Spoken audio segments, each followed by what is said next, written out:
A U.S. Army veteran was mocked during a New Year brunch in front of a full restaurant, and the manager thought it was harmless. He regretted it instantly. It was New Year's morning inside a busy downtown restaurant filled with families, laughter, and celebration banners. People were enjoying brunch, taking photos, and welcoming the new year with smiles. David Wilson, a retired U.S. Army veteran, walked in slowly and asked for a table.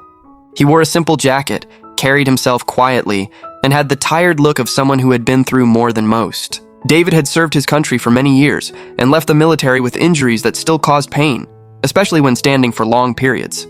That morning, he only wanted a warm meal to start the new year. The restaurant manager looked David up and down and smirked. "We're fully booked," the manager said loudly, even though empty tables were clearly visible. David calmly replied that he could wait or sit anywhere available. The manager laughed and said, "This isn't a shelter. New Year brunch is for paying guests." People nearby stopped talking. Some looked uncomfortable. Others quietly laughed. David reached into his pocket and placed his military ID on the counter. "I can pay," he said politely. "I just want breakfast."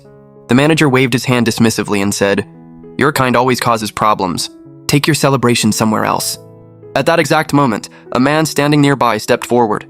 He was dressed in a suit and had been watching quietly the entire time. The man spoke calmly and said, "Do you know who you're talking to?" The manager rolled his eyes and shrugged. The man then pulled out his badge. He was a senior city official and a former military officer. The restaurant fell silent. The official explained that David Wilson had served multiple combat deployments and was a decorated U.S. Army veteran. He then informed the manager that discrimination against veterans was a serious violation. The manager's face turned pale. Within minutes, authorities were contacted, and the incident was documented by witnesses and security cameras. The brunch crowd watched as the situation completely reversed. By the end of the day, the restaurant was under investigation. The manager was suspended pending review. David was escorted to a table, not out of pity but out of respect. That New Year, the manager learned a lesson he would never forget. Mocking a veteran may feel easy in the moment, but regret can arrive instantly.